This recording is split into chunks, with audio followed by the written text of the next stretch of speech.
नमस्कार. नमस्कार नमस्कार. काय चाललंय? काय नाही, चाललंय आपलं कारागिरीचं काम. अच्छा. काय बनवताय तुम्ही? हे गलती आहेत आपलं शिवाजी महाराज स्मारकासाठी बनवताय? Okay okay okay okay. मग ही गलती असे कधी खाली असे डिझाईन दिसण्यासाठी लावता का? हा डिझाईनसाठी. अजून काय काय बनवतं दगडामध्ये? आपले गलते वरचे आपले डिझाईनचे कामं सगळे मयूरचे आणि खांब हे ते मूर्ती. हे हे तुम्ही बनवलं का सगळं? हा हे आम्हीच बनवतो. हे दगडामध्ये बनवता? सगळं दगडामध्ये. अच्छा. याला जे असे खाचे खाचे याला काय बोलतात? ते टाचे म्हणतात त्याला. टाचे मारायचे का? मशीन. अच्छा अच्छा अच्छा अच्छा. आता हे सगळं दगडाचं, हे अशा दगड जे इथं ठेवलेत ह्या दगडापासून बनवलंय का सगळं? हा हा हे दगड डोंगरी दगड आहे. डोंगरे दगड का? डोंगरी दगड. तुमचं काय नाव दादा? शंकर नवनाथ जाधव. कुठलं गाव?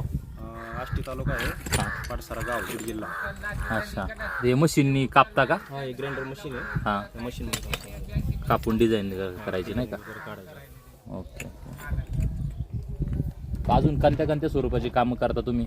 आता सगळे मूर्ती आणि स्मारकचे कामं, मंदिराचे कामं, हां डिकमळचे कामं, हां. कमानीचे कामं, म्हणजे टोटल आपण दगडामध्येच करतो हे सगळं. तुम्ही करता ना?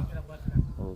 आणि हे दगड वगैरे जे घडवता तुम्ही, हां त्याचं कसं काय म्हणजे आता तुम्ही स्वतः पण सगळी कामं घेता ना? स्वतः पूर्ण स्मारकाचं पायापासून किंवा वेशी जे ऐतिहासिक स्वरूपाची जी कामं असेल ते सगळं तुम्ही करू शकता ना? पुरातनचे जे काम आहेत समज हां. आपल्या ह्याच्यामध्ये तुळशी झालं, तुळशी वृंदावन, शिवाजी महाराजांची मूर्ती, हे सगळं बनवता ना? मूर्ती, देवाची मूर्ती. देवाची मूर्ती वगैरे ना? हो. आता हे तुमचं प्रॉपर गाव कुठलं? प्रॉपर पाटसारा गाव आहे, आष्टी तालुका, आष्टी तालुका, बीडमध्ये. बीड. हो. एकदा तुमचं नाव आणि मोबाईल नंबर सांगा, जर समजा तुमच्याकडून कोणाला अशी शिवस्मारकाची किंवा ऐतिहासिक स्वरूपामध्ये अशी डोंगराच्या दगडामध्ये जी कामं करून घ्यायची असतील तर लोक तुमच्याशी संपर्क साधतील. तुमचं नाव आणि गाव आणि मोबाईल नंबर सांगा. चालते. माझं शंकर नवनाथ जाधव म्हणून आहे. आष्टी तालुका आहे, राहणार पाटसारा आणि बीड जिल्हा आहे. ओके. माझं मोबाईल नंबर आहे 9322 50 22 82. धन्यवाद. जय शिवराय. जय शिवराय.